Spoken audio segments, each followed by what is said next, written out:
Hello, my fellow readers. This is I, Dark Symphony 777, with a new fanfiction review. It's been a while, honestly.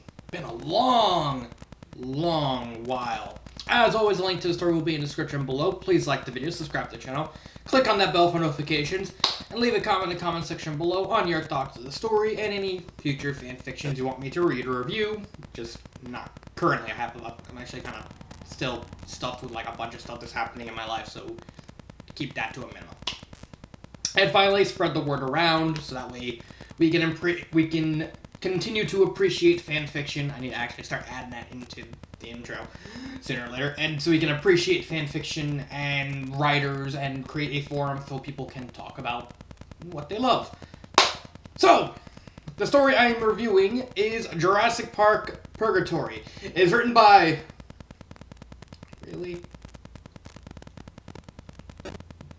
Gennaro's toilet paper. Really? I won't judge. Weird name, but I won't judge. It is a Jurassic Park fanfiction, and it takes place during and after the events of Jurassic Park. Now, before I actually get into the actual story, I have to actually create the context for how the story technically gets started. So, you remember the movie, right? Everyone knows what Jurassic Park is. It's probably one of the most famous movies of all time, and pretty much revolutionary in terms of CGI and / animatronics. Everyone knows dinosaurs were like animatronic for the most part.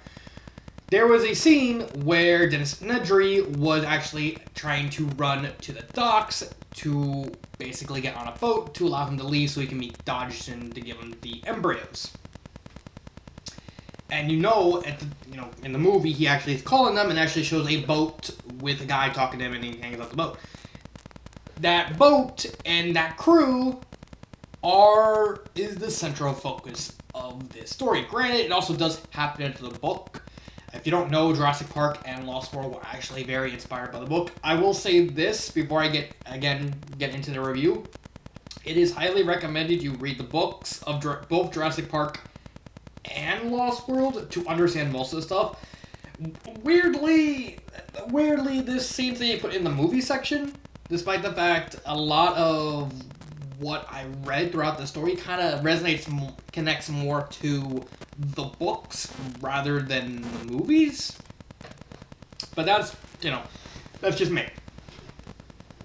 So, the story in terms of the plot is actually very simple. It's not a really complicated thing. Basically, what happens is the boat leaves Isla Sorna, and one of the workers, named Clint Barker, sees a shadow because he's very paranoid, because it turns out he works for he's technically being forced to work for Dodgson 2 because he owes a lot of debt.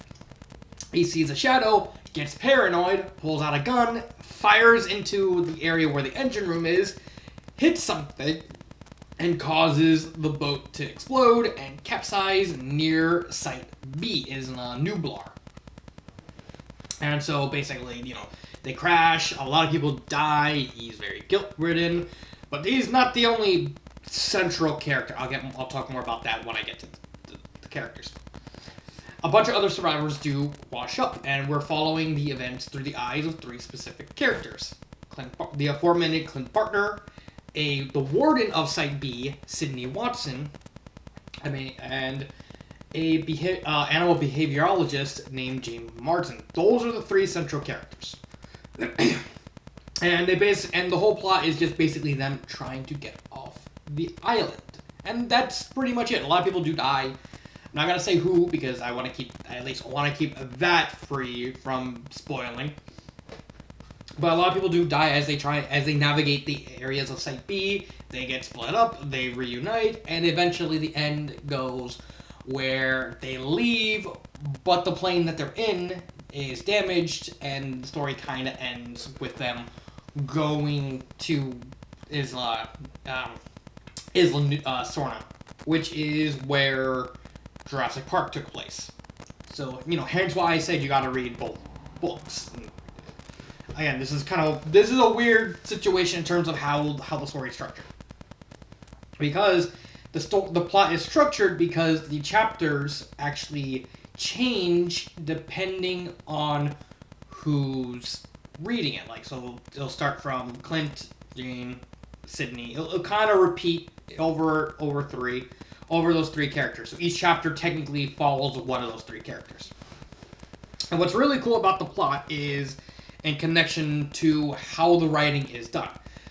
It very much follows a sort of really trippy experience in terms of the writing itself, where the writing style is very different across all three characters, but the author cleverly uses wordplay to change the tone and also change the genre, and that's actually comes into play of how each part of the story plays out.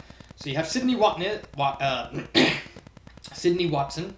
who is the game warden of Site B, and his parts of the story follow more of an adventure genre. They're more slightly action paced. Like it follows classic action adventure tales. The story is labeled a adventure mystery, and Clint and Sydney follows the adventure part. Clint is more mystery oriented. He's very introspective of himself and very much going, trying to find out incident about, his connection with Dodson and various other minor mysteries that happen throughout the story, and most of that is from his point of view. That seems to be the focal point. And with Jane, we get horror. So this is actually an adventure mystery horror story, and it very much plays out in each genre plays out in their respective characters' areas. So let's get into the characters. Like I said, there wasn't really much to do with the story because the story is just them going to get out, get away, leave Site B because they're they find out all the dinosaurs escaped. Well, were let out and now they're being hunted and stuff like that. So let's start with Sydney. Let's do Sydney, Clint, and Jane. Sydney is the warden of Site B. He actually has a connection to Muldoon, the hunter who basically hunted the raptors. And then in the movie, when the raptor actually showed up right next to him, he goes, "Clever girl," and he gets killed. In the books, and this is why I said you have to read the books, because the way the characters behave in these stories, because both Sydney and Jane technically do something different at the beginning. With Clayton, just goes straight to what's happening with him. But with Sydney, it first starts out with a flashback into his life, kind of expanding onto his character. And with Jane, her chapters always start with a report. Basically, they report to John Hammond about the goings-on of Jurassic Park, how she's her job and stuff like that, talking about Charlotte and various other aspects of and stuff that's going on. Like, she's very worried about the raptors and stuff like that because of how they behave differently from everything else. But we'll talk about Jane more. There's a lot to talk about with Jane. And the reason I say this is connected to the books rather than stories is more or less in the flashback / journal areas, because all three characters have a connection to a canon Jurassic Park character. Sydney has Muldoon, Clint has Dodson, and Jane has Hammond.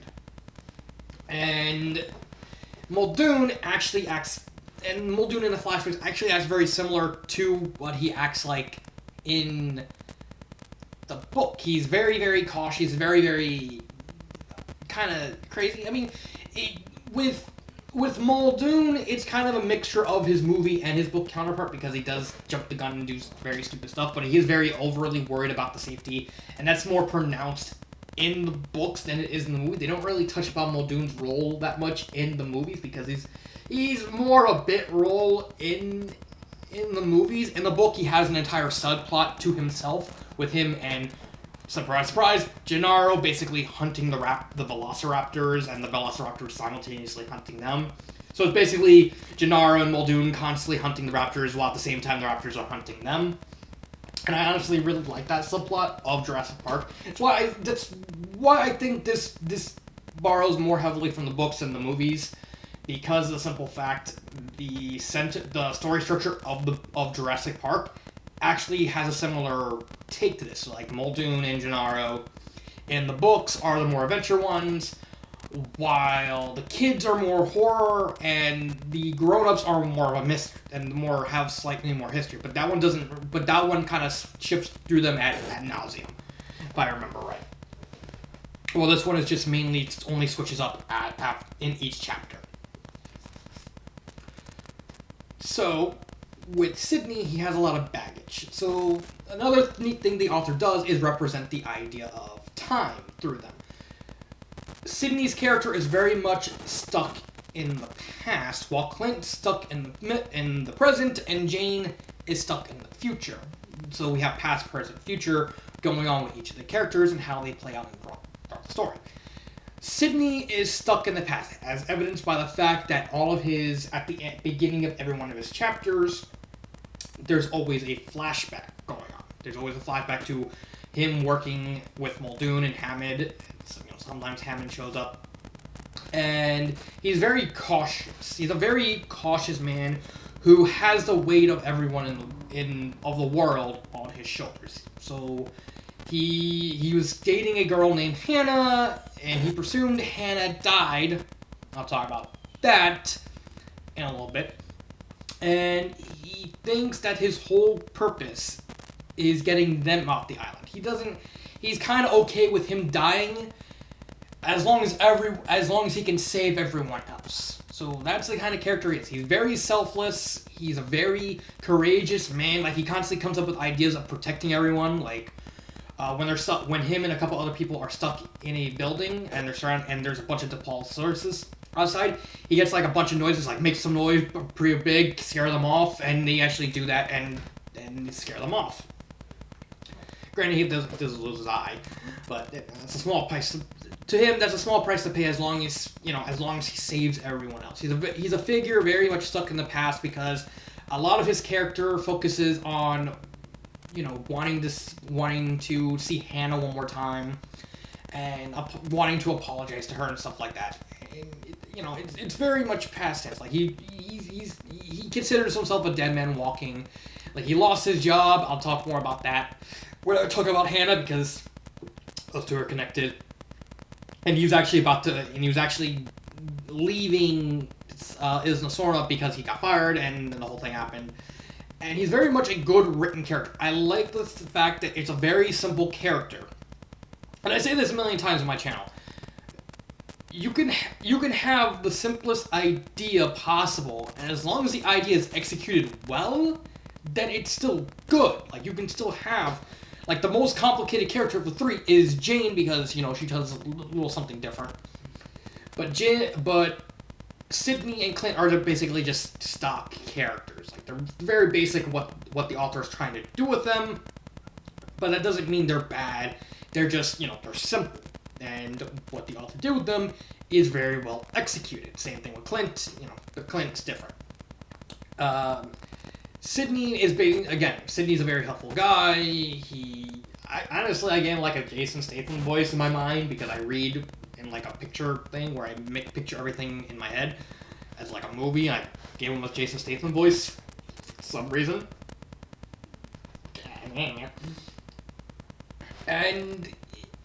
But most importantly is that theme that his mindset is kind of stuck in the past.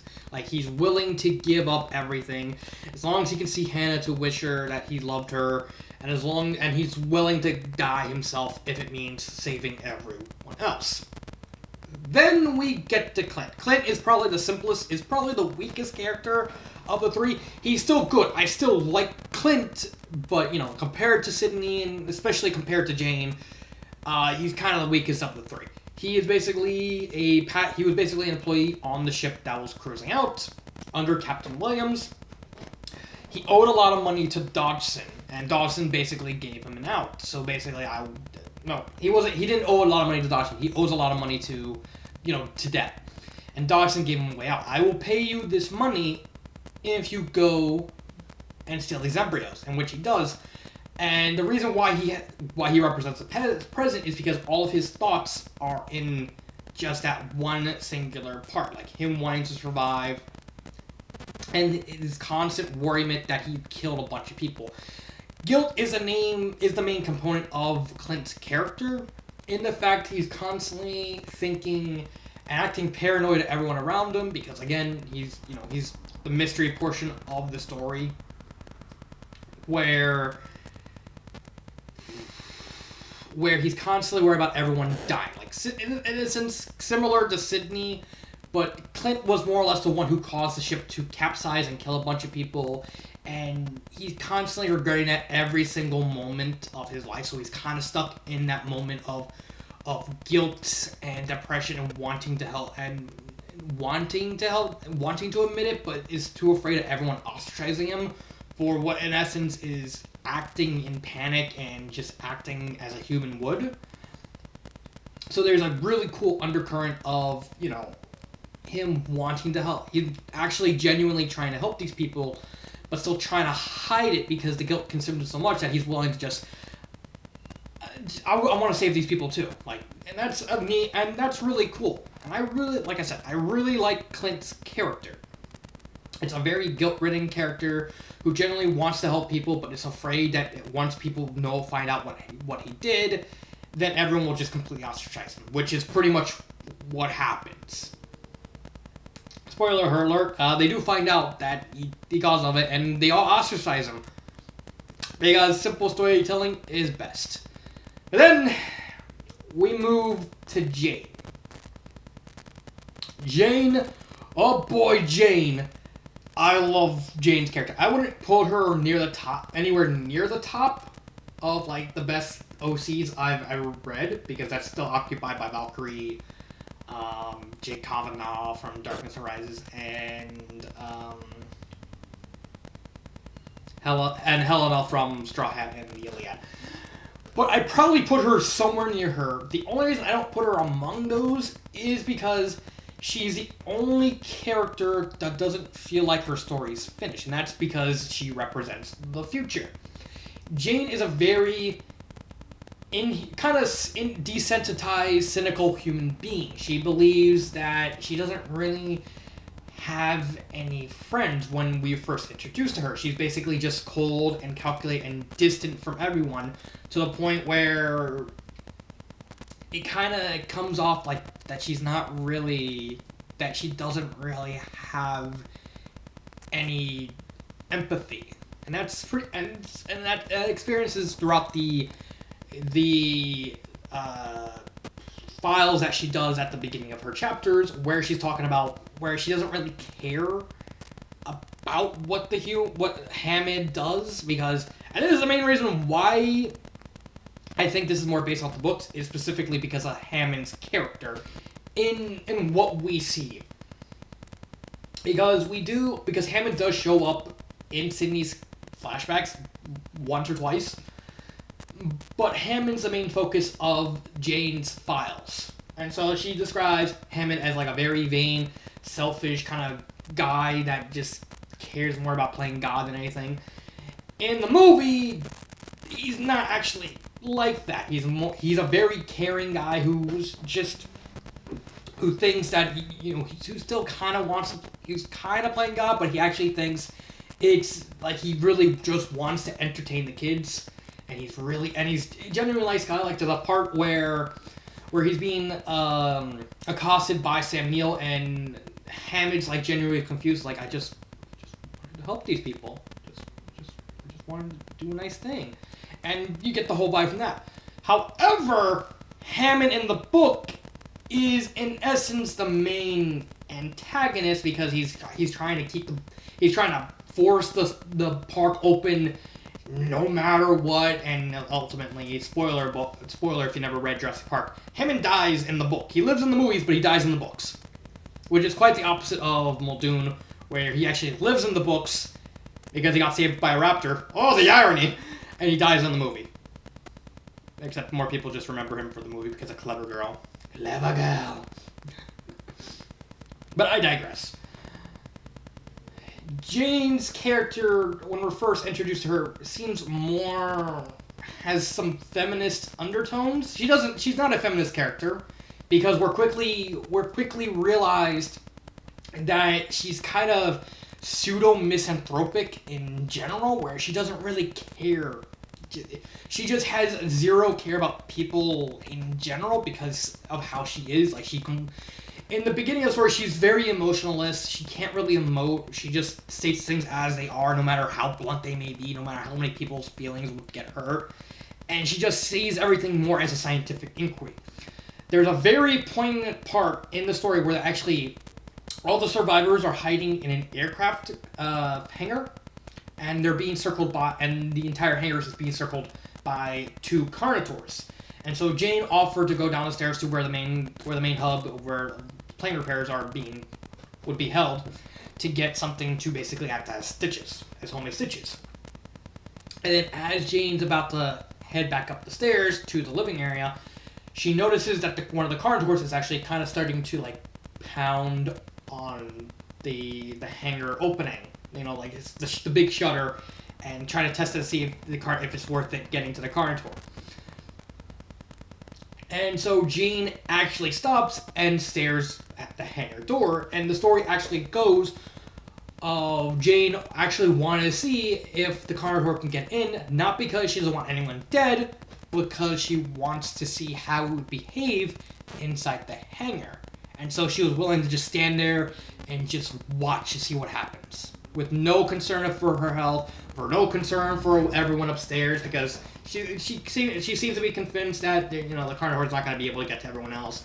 She doesn't really care, and it's basically awaiting him as she watches, and I think that perfectly conveys this sense of terror with everything going around, because her character is a very desensitized human in a very, very harsh environment. And so her character goes from being completely desensitized to everyone and everything around her to her getting to know these people more and more, and it slowly starts to resensitize her. Like, she starts actually being able to emote. She actually starts understanding her feelings again. She actually starts thinking with her emotions, and it's actually very, very confusing to her because she doesn't know what's going on while she's in a very, very high-stress situation and watching all these people that she's slowly starting to care about die around her, especially Bertram. And it's a very, very, very high-tense situation where she's basically just trying to survive, and then she's kind of actually like panicking and stuff like that instead of thinking rationally. It's a very unique character trait. I mean, I think I've seen it once before. I've never really seen it I don't think outside of one other time, I don't think I've really seen it. But it's a very unique twist on the character, because usually most of the time, everyone knows, a character that has a lot of empathy, they lose their empathy and they become desensitized to everything and they become a cruel, horrible person. Jane's the opposite, where she's completely has no empathy for everyone around her at the beginning, and then she slowly starts to care for these people more and more because of just being around them and slowly starting to emote and actually get that empathy back. I honestly think that's a really good character. It's why I said Jane, out of the 3 central characters, is the best written. The reason I say central instead of main is because the central writing style kind of convey that anyone can die. And that's actually true, because two of these central characters do die. I'm not going to tell you which ones, but 2 of them do die. And it's just 2 of them. And I really like what the author did with these characters and how they moved around. There are other characters I like some of them, but they're mainly background characters, despite the author, splitting them up and getting more know of these characters. For the most part, most of the characters are just really there. Like, there's Bertram. I don't like Bertram because he is kind of mentally not all there. I think he's autistic. They don't really touch upon what specifically he has in the story, I believe. Because it took a long time for me to read the story because of everything happening in my life. But he does have some mental difficulties, and he's the main reason why Jane starts to actually get empathetic and stuff like that and get emotional again. And I don't like his character. I think he's just a burden. I just don't think he needed to be there. And then there's Hannah.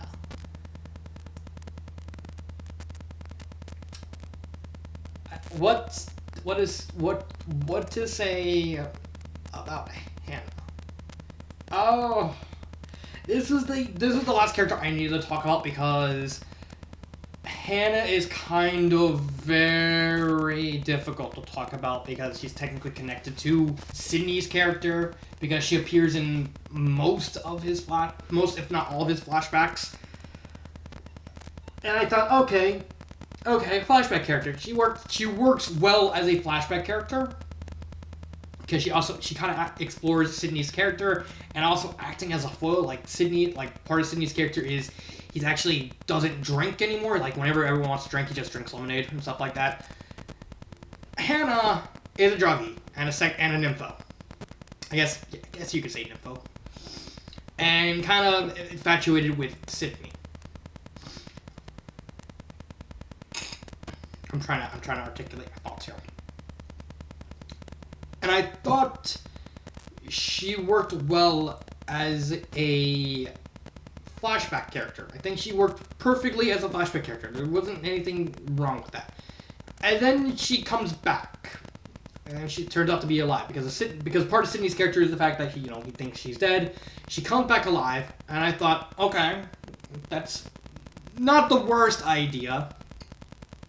And it's like, oh, is she gonna be with Sydney's character? No, she gets clumped into Clint's story because at the time they're separated, and it's like over halfway through the story, and I'm actually kind of confused. But it's like, okay, I can see her working with Clint too. I couldn't see Hannah working with Jane because Jane is a character that kind of works best on her own rather than having anyone around her because most of the time Jane is by herself. Which, again, fits her character and fits what the author's trying to do with her character and the tone around her. That works. So I thought, okay, fine. Clint, as long as she's like a mage, no, she gets shifted to the background literally immediately. And I'm like, okay, let's look at silver linings. Is it gonna be like a big thing when Hannah and Sydney meet? And it takes them so long it takes I think like 12 chapters for Hannah and Sydney to talk. It's near the end of the story. And the worst part about that is we actually find out what was the big incident that led to Sydney getting fired. In the same chapter they talked about it. So, everyone at least knows about the opening scene of Jurassic Park, where Muldoon and his men are transferring the raptor into the cage to be observed, and the cage, acts out, knocks someone out, and kills someone. The story kind of is based off that, where Hannah was in charge of tranquilizing the raptors to ensure they don't behave wrong when they're being transferred. Hannah didn't have enough tranquilizer to trank that last raptor, which was the raptor that freaked out. Sydney calls her out on this, saying that you should tell Muldoon. And instead of accepting responsibility, Hannah not only seduces Sydney, but gets him drunk too. And so then they have hanky-panky in the car. And then the transfer happens. Sydney actually internally freaks out. The whole thing happens with the raptor, acting up and starting to kill. And then, Sydney gets his gun, and basically tries to save him to no avail, which causes him to get fired. And I thought, okay, okay. And I'm like, okay, are they gonna both admit fault? Because in essence, that's both kind of their fault. Sydney admits that he's at fault, that shouldn't have happened, and then Hannah kind of avoids it. I'm sorry. What? Wait. And I literally lost when all she really says is, I'll just tell them what happened. Like, she's not admitting that what happened was partially her fault. Because in that same chapter, when they talk about it, they revealed what happened, which is both their faults. Sydney, she should have actually just gotten more, at least tried to sedate the raptor with as much as she had left. And she shouldn't have seduced the guy when she got called out for it. And Sydney should have actually fought back because he really didn't fight back. Like, as soon as she started just seducing him, he just basically like, I'll do it. So they're both at fault. We had Sydney admit that what happened was his fault. Why didn't Hannah? And then the worst thing happens. Hannah dies almost immediately after. And at the moment I got to that part, I'm like, why? Why? I am literally confused. You had Hannah as a background character. She worked fine as a flashback character. You bring her back. You stuff her in not Sydney's story area, which is, you know, where she should have belonged. You put her in Clinton's. I was okay with that. You immediately made her a background character when one of the other characters was immediately revealed to be a mole working for like another third party.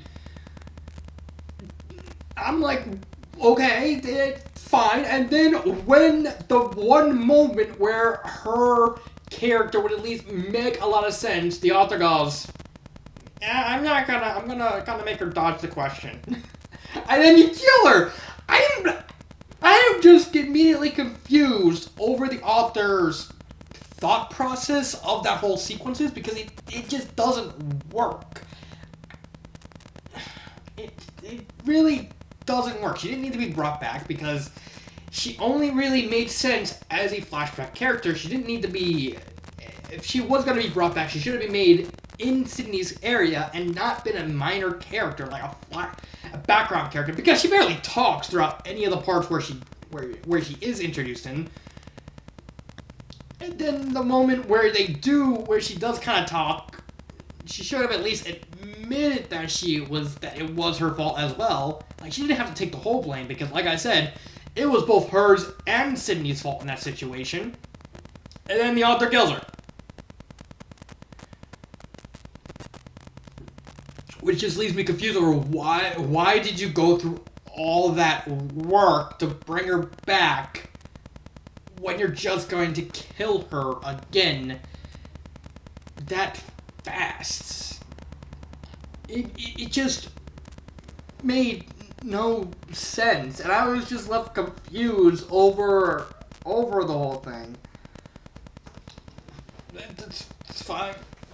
I'll just move on. Grammar errors. There is one significant grammar error in the story.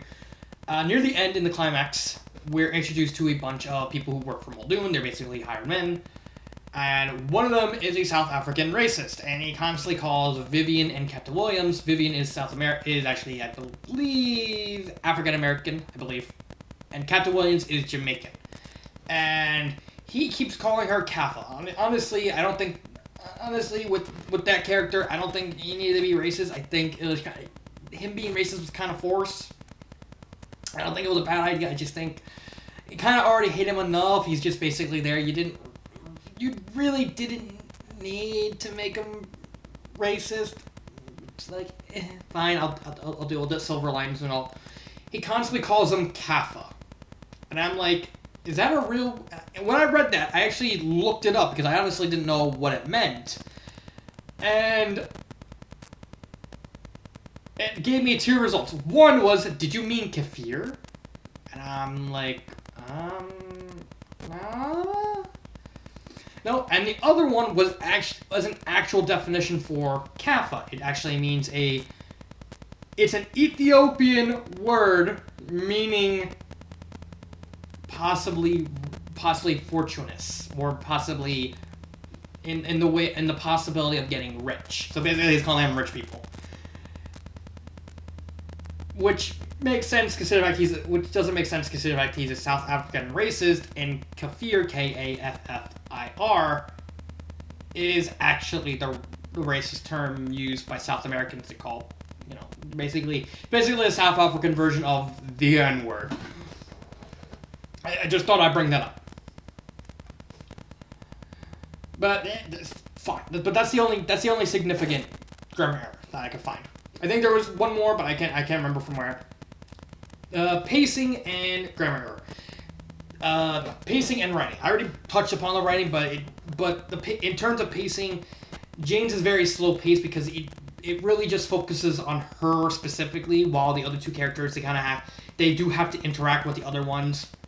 There is the clever foreshadowing in Clint's story where he constantly sees people in the shade, halfway in the shade, and so he's constantly, mind goes back into that shadow person that was on the ship that he caused the explosion for, and then when he finally meets it, he meets the person that was the shadow. He's completely caught off guard because, and honestly, I was caught off guard because it was played so well, and the fact that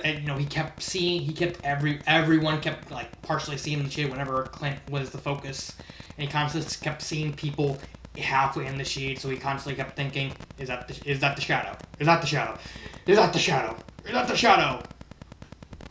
And it plays like that. There is another part where there's I'll talk about that when I said change stuff. I'm sorry, I'm out of practice. It's been so long. With Sydney, it's very fast-paced. With Jane, it's very slow-paced, and with Clinton's kind of right in the middle. You have three very differently paced storylines, very, very different in tones, very similar in writing styles. It's very well executed what the author was accomplishing, and that deserves kudos. So, would I recommend this story? Despite the fact there is a problem with Hannah, like I said, I don't think it made zero sense for her to be in the story, be alive in the story. And there's also a problem with the epilogue. I don't think the epilogue needed to be there. It was just very weird.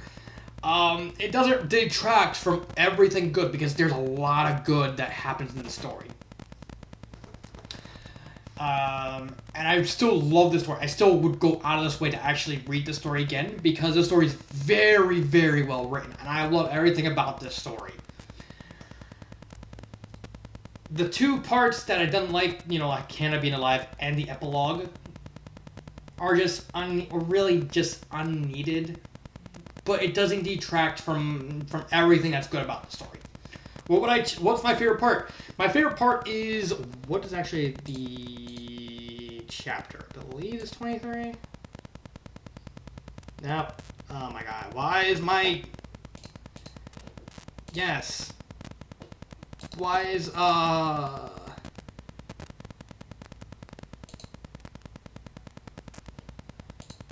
why am I getting... I don't know. It's... I don't know what's going on with my laptop. I need to actually probably reset it. Stuff like that. Okay, okay.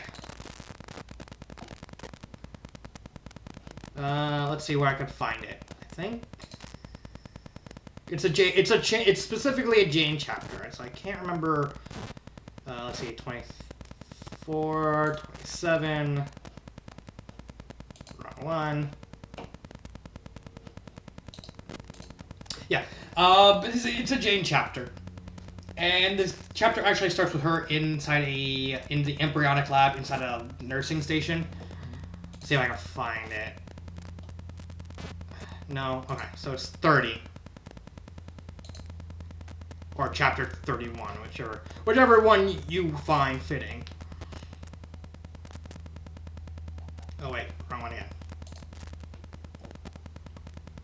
Yeah, chapter 30.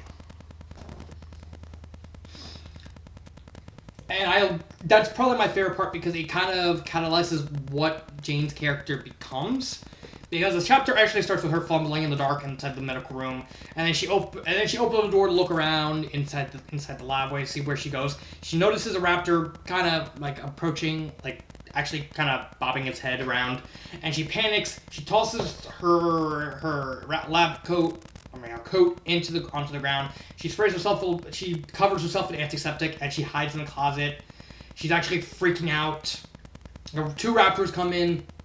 They kind of sniff around. They couldn't find her because she's covered in antiseptic. And one of the raptor leaves, and the other raptor is still kind of sniffing her jacket, and they accidentally nudges the door where she's in open, and so, she kind of slyly closes it. And so after that, the chapter becomes her constantly getting chased by the alpha raptor. Because earlier in the story, the alpha raptor tried to get Jane. Jane had a hammer. She basically hit the raptor upside the head, broke a bunch of teeth, and the mother and the alpha was pissed at her. And so this chapter is basically like a condensed version of the Muldoon story from Jurassic Park book, where Jane is constantly running specifically from the alpha, because the alpha still wants to hit her, and she's letting her emotions control her, and she's having some slight trouble trying to rein in her emotions, because Bertram died, the alpha's there, and they're constantly chasing, and she's constantly trying to run from the raptors and specifically the alphas. And there's a neat part in the part where the lights turn on, and she notices the alpha about to jump on her. They kind of circle around an art piece in the middle. The raptor kind of tries to get through the art piece to get to her, but gets stuck. And Jane basically grabs a hammer, hits the raptor right in the head again, and the raptor's like furious. And then Jane starts screaming at him, and he actually kind of intimidates the raptor a little bit, realizing oh, where's the prey? and basically goes back and forth, with Jane constantly, with the raptors constantly chasing her, and Jane outsmarting the raptors. It's a very, very well-written, tense chase, full of various fights and scares and stuff like that, and she's constantly cornering herself, and then manages to scale away, and then basically taunts the raptors, more or less metaphorically every sentence away. It's very well done. It's very well paced. I really loved everything about it. I really loved, and then near the end, she realizes that, her emotions are kind of getting the best of her, and she kind of calms down and tries to think rationally about where to go next. And that's more or less the whole chapter. What would I change? First off, I would change the Hannah thing. Like I said, Hannah worked as a flashback character to continuously work with Sydney being stuck in the past. So having Hannah be alive just simply didn't work. If you're going to have Hannah be alive, at least make her a more important character than what she was. What I would do is just simply switch Hannah with another character named Ogawa, who was actually part of Clint's story.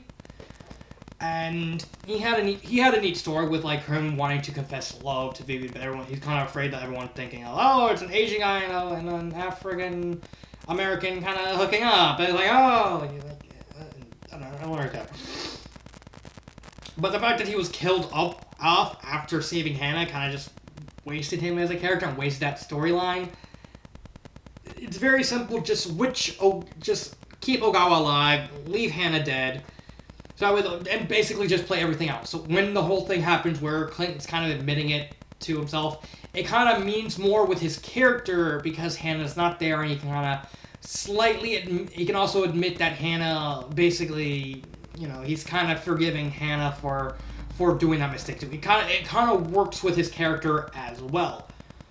And so, and then Ogawa could have died, after that. It's okay, fine, he's dead. But at least we got to know, at least we could have possibly got to know him more. And maybe confess to Vivian. The other thing I would change is the epilogue. I think the ending of the story with them, they're in the plane, and the plane's wings was shot, and it's starting to fall apart, and they need to go to Isla Nublar Site A to get repairs. I think that was a very perfect, ambiguous ending, because us as the reader, we don't know what's going to happen next when they touch them. They could die. They could die. Anything can happen. Anything could happen. And even and he's even making a sequel to this called Spirits. that takes place after the events of Jurassic Park 2. That's actually perfect for, like, keeping their ambiguity up in the air. Like, you don't know if they died, you don't know if they lived. But then you get an epilogue that has Muldoon getting a call, presumably by Jane, telling him to run. We already called the cops on ya, and he runs. And then we get another organization that I guess is going to play a part in Spirits. I don't know. Spirits is only just really starting, so we don't really know all the details. And then, you know, their play possibly in the sequel. And then it ends kind of weirdly with the Alpha Dilophosaurus kind of wandering around looking for someone, and then it hears a claw. And I'm just confused by that. It's like, that just... In essence, that epilogue is an example of becoming too ambiguous for one's own good. Like, it didn't need to end that. I would just simply cut the epilogue, maybe have that shadow organization in the middle, put it in the prologue of Spirits, and then just cut the Dilophosaurus and the whole thing with Muldoon. Just cut that out. Like, fine. I just think that is just really fine. And like I said, just keep Hannah dead and just cut the epilogue. Nothing else needs to be changed. And that's it. That's pretty much it. I'm sorry for being rusty at this. I'll probably get more in the groove as time goes on again. So that is my review of Jurassic Park Purgatory. This is Dark Symphony 777, and cut.